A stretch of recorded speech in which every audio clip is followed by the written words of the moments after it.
반갑습니다. 4월 첫째 주일이고 사순절 다섯째 주일입니다. 다같이 우리 사도신경 고백함으로 예배를 시작하겠습니다. 전능하사 천지를 만드신 하나님 아버지를 내가 믿사오며 그 외아들 우리 주 예수 그리스도를 믿사오니 이는 성령으로 잉태하사 동정녀 마리아에게 나시고 본디오 빌라도에게 고난을 받으사 십자가에 못 박혀 죽으시고 장사한 지 사흘 만에 죽은 자 가운데서 다시 살아나시며 하늘에 오르사 전능하신 하나님의 편한 자 되시다가 저리로서 산 자와 죽은 자를 심판하고 오시리라. 성령을 믿사오며 거룩한 공예와 성도가 서로 교통하는 것과 죄를 사하여 주시는 것과 몸이 다시 사는 것과 영원히 사는 것을 믿사옵나이다. 아멘. 찬양과 영광을 주께 돌립니다. 4월을 우리에게 주시고 특별히 4월에 주님께서 죄인들을 위하여 이 땅에 오셔서 고난받으시고 죽음 가운데서 저희에게 새 생명의 부활의 소망을 주신 부활의 귀한 절기이기도 합니다. 사순절 다섯 번째 주일 또 저희들이 주 앞에 머리를 숙였습니다. 지금까지 함께 주신 주님 우리의 걸음들을 실족지 않도록 도와 주시기를 원합니다. 계속되는 질병과 전쟁, 들려오는 여러 가지 열악한 환경과 상황 속에서도 주의 백성들이 이 모든 어려움들을 잘 극복할 수 있는 믿음의 용기와 또 담력들을 허락해 주시고 성도들에게 허락한 가정과 자녀들과 또 기업들 주께서 회복하여 주시고 또 하나님께서 수고의 땀에 열매를 허락하여 주시기를 원합니다. 세운 몸된 교회 속한 모든 가정마다 함께 주시고 또 기관마다 함께 주시기를 원합니다. 우리에게 연약한 부분들을 채워주시고 또 출타 중에 있는 성도들과 또 흩어져 있는 모든 성도들 일일이 기억해 주시기를 원합니다. 두건 고국과 또 부모 형제 사랑하는 자녀들 가족들 떨어져 있는 가운데서도 주께서 온전하게 지켜주시기를 원합니다. 복음 위하여 수고하는 우리 선교사님들의 사역들도 함께 주옵소서. 오늘도 1부, 2부 예배 또 어린 자녀들의 예배를 받아주시고 또 부족한 종의 주의 말씀을 잘 증거하게 해주시고 이 말씀을 듣는 우리 모든 성도들 또 영상으로 예배를 드리는 주의 사랑하는 모든 성도들에게도 능력의 말씀 되게 하옵소서. 예수님 이름으로 기도드리옵나이다. 아멘. 83장 우리 1절 읽겠습니다.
마태복음 21장 1절에서 5절 말씀입니다. 신약 34페이지 함께 합독하겠습니다. 그들이 예루살렘에 가까이 가서 감람산 벳바게에 이르렀을 때에 예수께서 두 제자를 보내시며 이르시되 너희는 맞은편 마을로 가라. 그리하면 곧 메인 나귀와 나귀 새끼가 함께 있는 것을 보리니 내게로 끌고 오라. 만일 누가 무슨 말을 하거든 주가 쓰시겠다 하라. 그리하면 즉시 보내리라 하시니 이는 선지자를 통하여 하신 말씀을 이루려 하시니라. 일렀으되 시온 딸에게 이르기를 내 왕이 내게 임하노니 그는 겸손하여 나귀 곧 멍에 매는 짐승의 새끼를 갖도다 하라 하였느니라. 아멘. 예수님은 공생의 마지막 한 주간 첫 번째 날에 예루살렘을 들어가게 입성하게 되셨습니다. 그리고 난 금요일에 십자가에 달려 돌아가시게 되는 그래서 한 주간은 고난의 주간으로 그렇게 기억을 하고 있습니다. 우리 예수님께서 예루살렘으로 입성을 하실 때에 오늘 이 본문 말씀도 기록하고 있습니다만은 나귀를 타고 가셨습니다. 나귀는 우리 스페인에 살면서 항상 첫 번째 그 기억에 되는 것은 세르반테스의 돈키호테에 나오는 인물 중에 돈키호테의 시종 산초가 탄 그 나귀와 동일한 나귀를 타고 예루살렘으로 들어가셨습니다. 예수님께서 나귀를 타고 예루살렘 성으로 입성하신 이 사건은 마태마가 누가 요한 사복음서에 공동적으로 동일하게 기술하고 있습니다. 오늘은 예수님과 나귀라는 그런 제목의 말씀으로 은혜를 나누고자 합니다. 나귀는 예수님과 관계를 했을 때에 이사야 선지자의 예언과 같이 나귀는 주인을 알고 있다, 주인을 안다 라고 그렇게 말을 하고 있습니다. 성경에 동물들과 관련된 동물을 통해서 많이 교훈을 해주고 있습니다. 우리 예수님께서도 공중에 나는 새를 보라, 그리고 독사의 자식들아, 끔찍한 말씀을 하셨습니다. 그리고 지혜자는 개미에게 가서 그 하는 것을 보고 지혜를 얻으라. 예수님과 관련된 예언을 많이 했던 이사야 선지자는 이사야 1장 2절에 소는 그 임자를 알고 나귀는 주인의 구유를 알건만은 이스라엘은 알지 못한다, 이렇게 말씀을 하셨습니다. 사람을 동물과 짐승과 비교를 하거나 비교를 한다는 그 자체가 기분 좋은 일은 아닙니다. 극단적으로는 부끄러운 일이고 수치스러운 일입니다. 그 동물이 어떤 동물이냐에 따라서 괜찮을 수도 있지만 극도로 기분 나쁠 수가 있습니다. 가령 사람들이 개를 좋아합니다. 아주 애완견을 좋아하고 또 비싸기도 하고 친근합니다. 그런데 사람을 개에다가 비유를 하는 것 자체는 좋게 평가를 해도 좋은 일이 아닙니다. 예를 들어서 개보다 낫다라고 했을 때에 사람을 두고 그 별로 기분 좋은 일이 아닙니다. 더군다나 개와 같다라고 하는 것, 개보다 못하다라고 하는 것, 우리 정서에 그리고 세계적인 정서에서 기분 좋은 일이 아닙니다. 이사야 선지자가 나귀는 구유의 주인을 안다라고 하면서 소나 나귀가 아주 똑똑하다, 인텔리헨트하다, 아주 명석하다라고 하는 것을 말하려고 하는 것이 아니라 이스라엘의 우둔함, 이스라엘의 무지함을 소와 나귀를 통해서 지적하고 깨우쳐주고 있다는 것을 말하고 있습니다. 예수님께서 실제적으로 세상에 오셨을 때에 요한은 세상이 그를 알지 못하였고 자기 백성이 그를 영접하지 아니하였다, 이렇게 구체적으로 지적을 하고 있습니다. 세월이 오랫도록 흘렀지만은 여전히 이스라엘은 주인을 몰랐던 것입니다. 그리고 오늘 이 본문에도 보면 이스라엘 백성들이 예루살렘 예수님 입성할 때에 오산나라고 외치면서 다윗의 자손이여라고 외치기도 하였지만은 결국 그들은 예수님을 잘 알았던 것이 아니라 오늘 21장 11절에 보게 되면 무리가 이르되 갈릴리 나사렛에서 나온 선지자 예수다. 그들이 막 자신의 겉옷을 벗어서 주님을 환영하고 종려나무 가지로 환영을 했지만은 그들은 나귀를 타고 입성하시는 예수님을 한 선지자, 나사렛에서 나온 선지자 정도로 알고 있었습니다. 그럼에도 이 답답한 가운데서 그나마 주인을 알고 있었던 사람이 한 분 있었습니다. 오늘 본문에 예수님께서 두 제자에게 저 마을에 내려가서 나귀를 풀어가지고 오너라.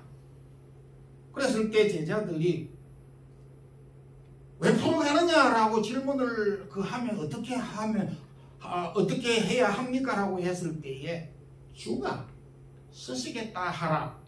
그러면은 놓아줄 것이다. 보내줄 것이다. 즉시 보내줄 것이다. 이렇게 했습니다.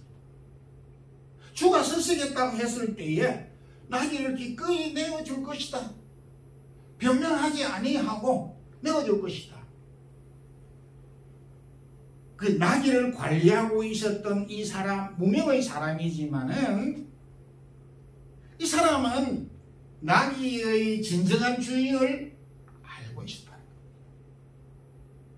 정말 참 그 주님을 섬기는 많은 사람들 가운데 이렇게 숨겨져 있는 무명의 그리스도인들이 있음을 보게 됩니다.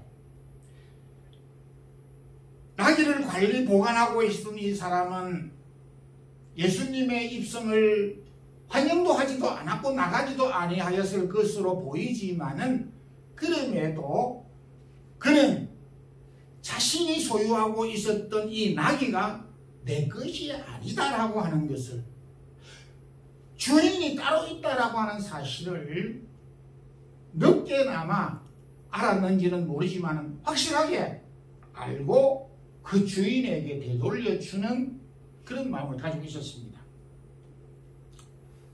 주님께서 가이사랴 빌립보에서 제자들에게 많은 사람들이 나를 누구라고 하느냐 이렇게 질문을 하였을 때에 제자들의 답변은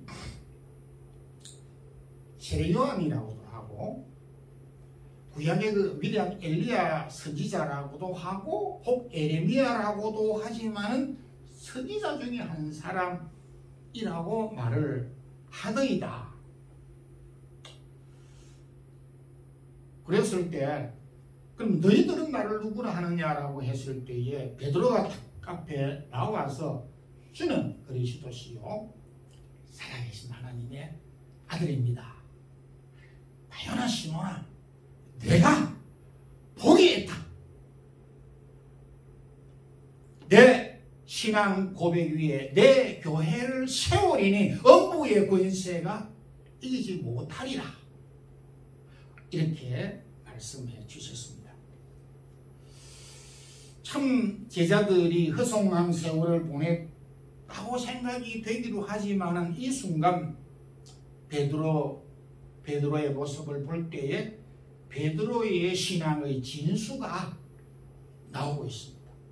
참 우리가 참 주님 앞에 설 때 다급할 때에 이런 신앙 고백이 참 나와야 되지 않겠는가, 이런 생각을 합니다. 뭐 다른 여러 가지 고백들도 필요하지만은 참 이 베드로의 짧은 고백이지만은 베드로는 자신의 인생의 주인을 알고 있었다는 것입니다.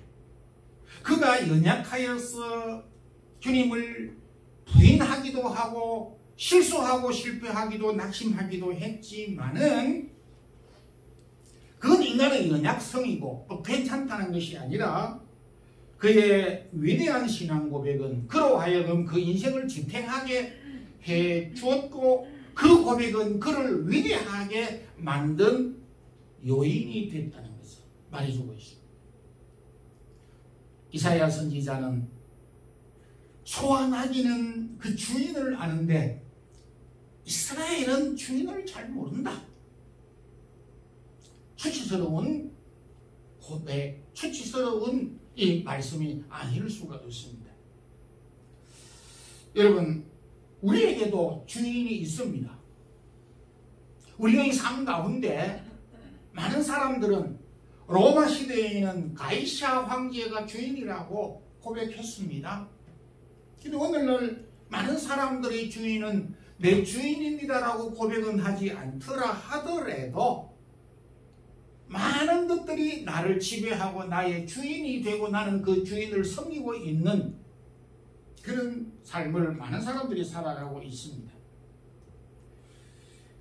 돈이 우리의 주인이 되고 주인으로 자리 잡은 지 오래됐다고 보아지기도 합니다. 이사야는 소와 나귀도 주인을 아는데 인생의 주인을 몰라서 되겠느냐? 인생의 주인을 알고 살아간다는 것보다 귀한 복이, 축복이 없다라는 사실을 우리에게 말씀해 주시고 있습니다. 소와 나귀가 주인을 안다라고 하는 사실을 통해서 다시 한번 우리의 삶에 주 예수 그리스도가 우리 인생에, 우리 삶의 주인이시라는 사실을 놓치지 않고 붙잡고 이 어려운 시기를 잘 견뎌 나갈 수 있기를 소망합니다. 아멘. 예수님과 나귀 어떤 관계인가? 예수님은 나귀를 타셨습니다. 이 5절 말씀은 시온의 딸에게 이르기를 내 왕이 내게 임하나니 그는 겸손하여 나귀 곧 먹여 매는 짐승의 새끼를 탔도다. 이 5절의 말씀은 구약 스가랴 선지자의 그 예언을 마태가 인용한 것입니다. 스가랴는 BC 한 520년 전 이스라엘 백성들이 바벨론 포로 생활을 하고 마치고 돌아온 다음에 이스라엘 백성들에게 이제 여러분들이 메시아가 올 것이니까 그가 우리를 구원하실 것이고 메시아가 올 것인데 그는 나귀를 타고 예루살렘으로 들어올 것이니라 라고 예언을 해주신 말씀을 마태가 인용을 한 것입니다. 여기 스가랴가 나귀 겸손하여 나귀 곧 멍에 매는 짐승의 새끼를 탔다라고 이렇게 말씀을 하였습니다. 겸손하여 나귀를 타셨다. 근데 여기 겸손은 교만의 그 반대말 겸손의 내용을 포함한 것입니다. 그냥 더 설명할 것이 없습니다. 그러니까 쉽게 말해서 예수님이 나귀를 타고 예루살렘 입성을 하신 것은 예수님 자신이 겸손한 자라는 사실을 보여주는 것입니다. 그런데 이 히브리 원문상으로 볼 때에 여기 겸손이라고 하는 말과 동시에 비천하여 낮아지심으로 인하여 라고 하는 말씀을 하고 있는 것입니다. 단어가 그렇습니다. 그래서 이거를 번역을 하다 보니까 겸손이라고 했지만 원문의 원뜻은 비천하여 나귀를 탔도다. 이게 정확한 해석이고 번역인 것입니다. 그 안에 겸손이 다분히 포함되어져 있다는 것입니다. 나귀는 그렇게 훌륭한 사람들이 타지 않았습니다. 고대 역사로부터 나귀는 험준한 산길, 비포장도로 주로 소금을 많이 운반하고 비탈길, 산악길, 사막을 그 종횡무진하면서 교통수단으로 유용하게 사용이 됐는데 그야말로 비천하고 허들의 일을 많이 하였습니다. 대신에 우선 그 왕이나 장군이 나귀를 탄 일이 없습니다. 우리가 살고 있는 이 마드리드 솔 광장에 기마상이 있습니다. 그 기마상은 카를로스 3세의 기마상이 있습니다. 1700년대 그가 그 스페인 왕도 하였지만은 이탈리아 왕도 같이 겸하여서 했고 우리 스페인의 개혁을 주도했던 그런 왕인데 그 왕의 동상이 솔 광장에 기마상으로 있고 말을 탔습니다. 그 다음에 마요로 광장에는 펠리페 3세의 기마상이 있습니다. 말을 탔습니다. 장수였습니다. 전쟁의 영웅이었습니다. 그러니까 우리 마드리드뿐만 아니라 이 유럽 한국도 마찬가지지만은 그 도시 중앙에는 이 기마상 동상들이 있는데 모두들 다 나귀를 탄 동상은 거의 없습니다. 저는 아직 보지도 못했고 그 대부분 그 도시의 중앙에 동상이 세워져 있는 장수 왕은 전부 말을 탔습니다. 그런데 주님은 만왕의 왕이요 그리고 만주의 주고 전능하신 하나님이신데 그럼에도 불구하고 그는 나귀, 그것도 나귀 새끼를 탔도다. 이것은 글자 그대로 주님이 낮아지신 모습으로 비천한 모습으로 오셨음을 말씀해 주신 내용입니다. 참 주님께서 십자가를 지시기 전에 일주일 고난의 그 세마나 산타 기간 중에 행하신 대표적인 두 가지가 있었는데 그것이 바로 제자들의 발을 씻기신 사건과 그 성만찬 예식을 행한 두 가지 대표적인 사건이 있습니다. 예수님이 제자들의 발을 씻기신 것은 내가 너희들에게 발을 씻긴 것과 같이 너희들도 서로 발을 씻기는 것이 옳으니라고 하면서 섬김의 본을 보여주셨고 그리고 성만찬 예식을 통해서 떡과 잔을 주시면서 희생이라고 하는 죽음의 희생이라고 하는 것을 통해서 우리에게 희생의 삶을 교훈해 주신 것입니다. 주님께서 이렇게 스스로 비천해지셨고 낮아지신 것에 대해서 바울은 고린도 후서 8장 9절에 그가 부요하신 자로서 너희를 위하여 가난하게 되심은 부요가 우리의 가난을 위하여서 가난하게 되시고 그의 가난으로 말미암아 너희를 부요하게 하려 하심이라고 말씀하였습니다. 그래서 주님은 처음부터 가난한 자도 비천한 자도 아니었습니다. 만왕의 왕이요 만주의 주요 전능하신 하나님, 권세 권능의 하나님이시지만은 스스로 낮아지신 것은 우리가 비천한 가운데서 우리를 높여주시기 위해서, 낮아져 있는 우리를 다시 높이기 위해서,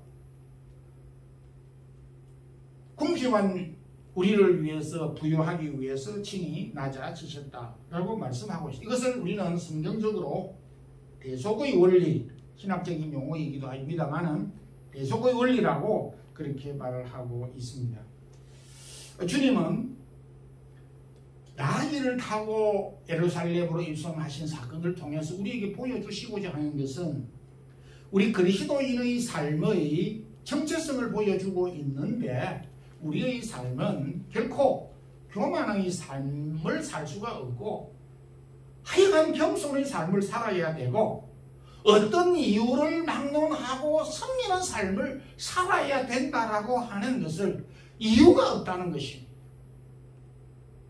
그 예수님은 마지막 한 주간, 결정적인 한 주간의 삶을 통해서 우리에게 보여주신 이 메시지는 바로 섬김의 삶을 보여주시는 것입니다.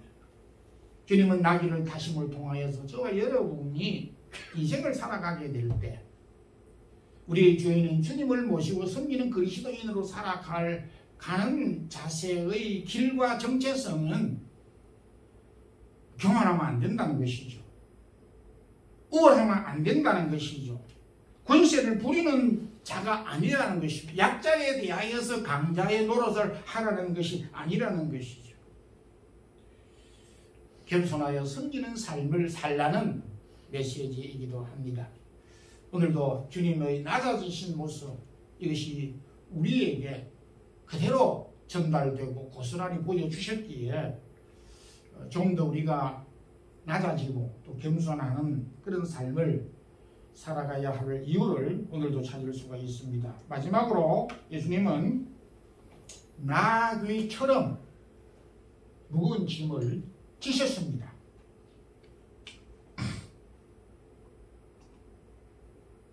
설교 시간에 이런 이야기를 저는 잘 안는데, 그래도 일반 우리가 그런 이야기를 다른 곳에서 듣기 때문에 새삼스러울 곳은 없다 생각이 드는데, 이솝우화 가운데 이런 내용이 있습니다. 말과 나귀가, 한 주인이 말과 나귀를 소유하고 있었는데 짐을 잔뜩 싣고 이동을 하고 있었습니다. 근데 그 주인이 나귀에게 짐을 좀 많이 지웠는지는 알 수 없지만은 같이 말과 나귀가 짐을 지고 가는데, 나귀가 좀 불공평한지 말에게, 야 말아, 너는 나보다도 덩치가 크고 그런데 짐이 나보다 적지 않느냐, 나는 짐이 많지 않느냐, 내가 지금 굉장히 힘들어 죽겠다, 내 짐을 좀 대신 조금만 더 져주시면 좋겠다, 쥐꼬리만큼만 좀 도와주면 그래도 내가 잘 견디고 갈 수 있겠다, 내 짐을 조금 나누어서 져다오 라고 했을 때에 말은 이런 지하에 거절했습니다. 나는 몰라, 너 짐은 너 짐이고 내 짐은 내 짐이지, 나는 너 짐을 조금이라도 눈곱만큼도 질 수가 없다라고 거절했습니다.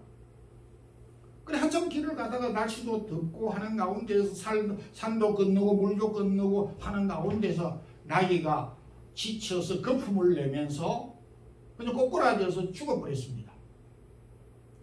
그러자 이제 주인이 왜 이랬을까 하면서 나귀가 지고 갔던 그 짐을 모두가 말 위에다가 다 치우고 죽은 나귀도 말 위에 치워가지고 다 지고 가게 생겼습니다.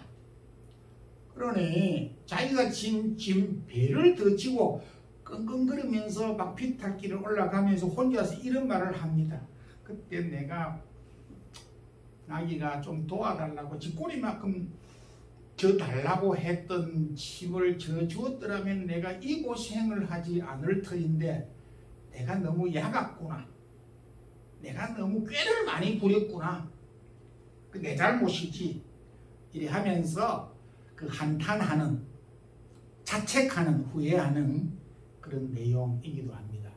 이 성도가 우리에게 충분한 교훈을 주었다고 저는 생각을 합니다. 이사야는 이사야 53장 4절에 그는 실로 우리의 질고를 지고 실로 우리의 무거운 짐을 대신 지셨다라고 말씀을 하고 있습니다. 참 그 이사야 선지자는 우리 예수님과 관련된 교훈을 많이 주셨는데 예수님은 우리의 무거운 짐을 대신 주셨다 완료형으로 말을 하고 있습니다. 그러니까 앞으로 져야 될 짐도 예수님이 이미 다 지셨습니다.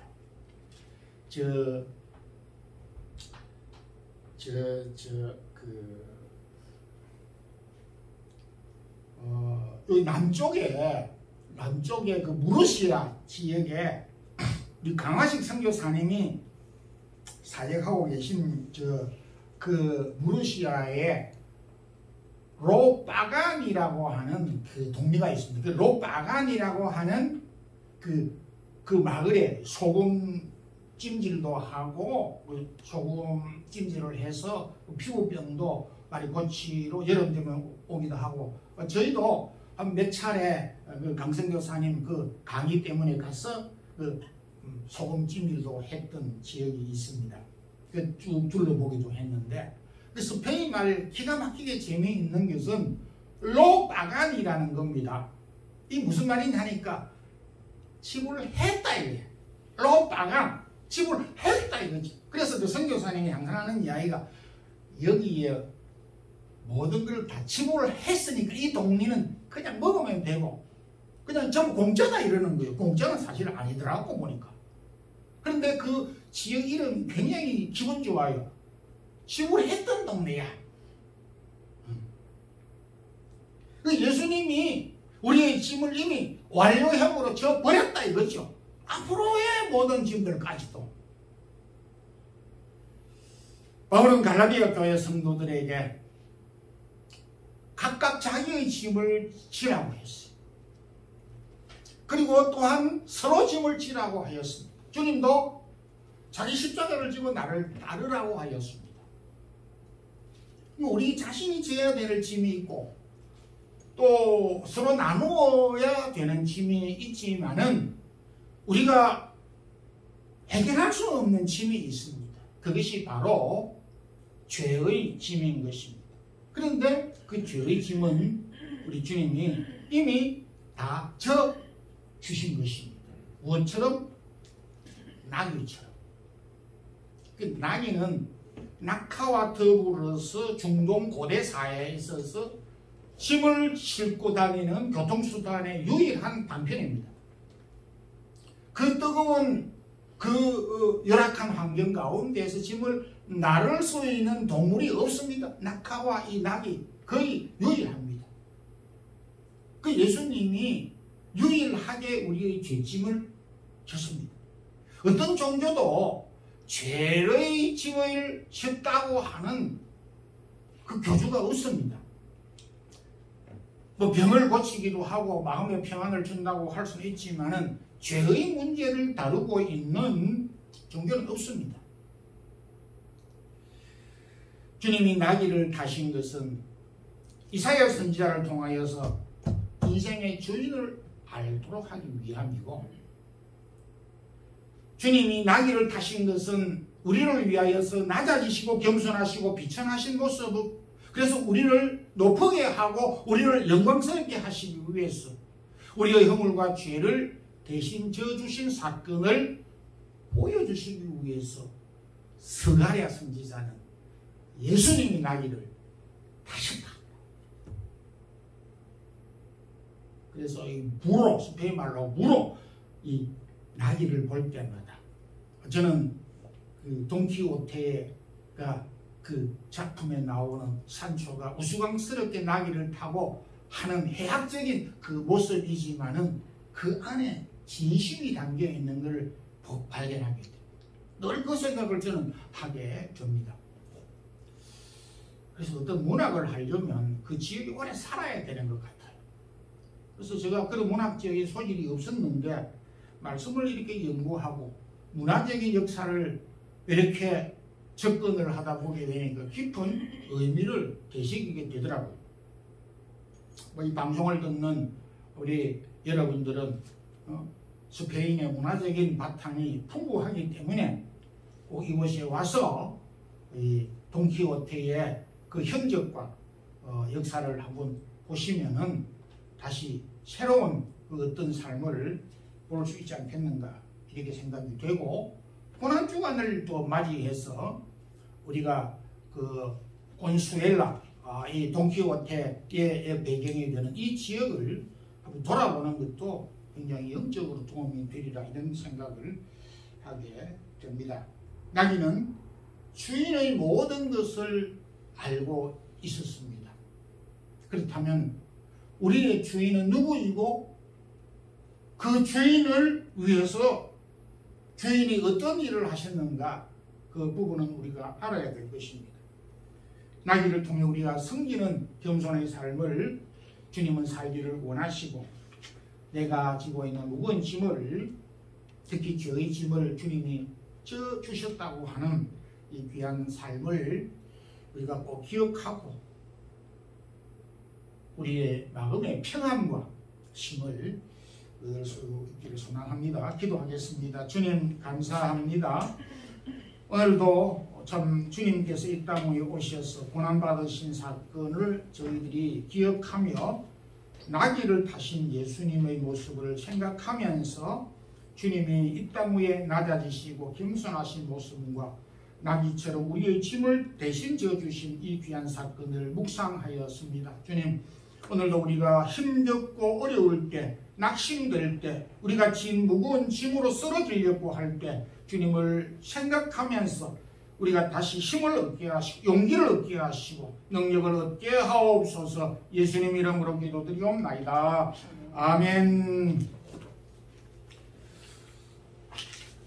찬송가 337장 1절 부르면서 준비하신 기도를 드리겠습니다.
아브라함 1, 11조였습니다.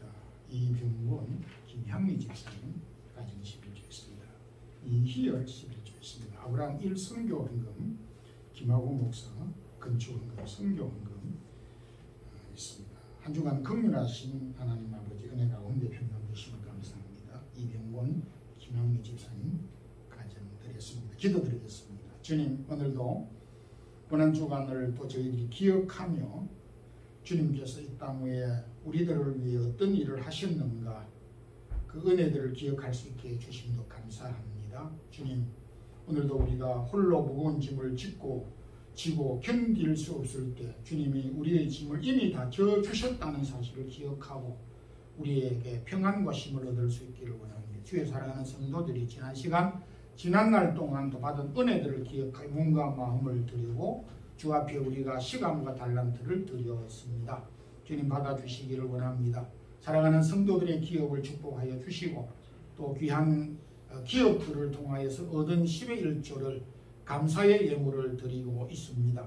주님 또한 건축 헌금과 선교 헌금을 주의 나라를 위하여 드리게 하신 귀한 손길들을 복을 내리워 주시고 그 가정과 하는 일들과 기업과 기도의 제목들과 자녀들을 위해 은혜를 더하여 주시옵소서. 여러가지 질병 가운데서 여러가지 환경 가운데 주의 사랑하는 모든 성도들의 걸음들을 선히 간섭하시고 인도해 주시고 지도해 주시옵소서. 한 주간 동안 주의 사랑하는 성도들을 눈동자와 같이 지켜주시옵소서. 주 예수 그리스도의 크신 은혜와 하나님 우리 아버지의 무한하신 사랑과 성령님의 교통하심이 예수 그리스도를 우리의 구주로 고백하고 주님이 우리에게 보여주신 겸손의 섬김의 삶을 살기를 원하는 주의 사랑하는 모든 성도들에게 이제부터 영원토록 함께 있을지어다.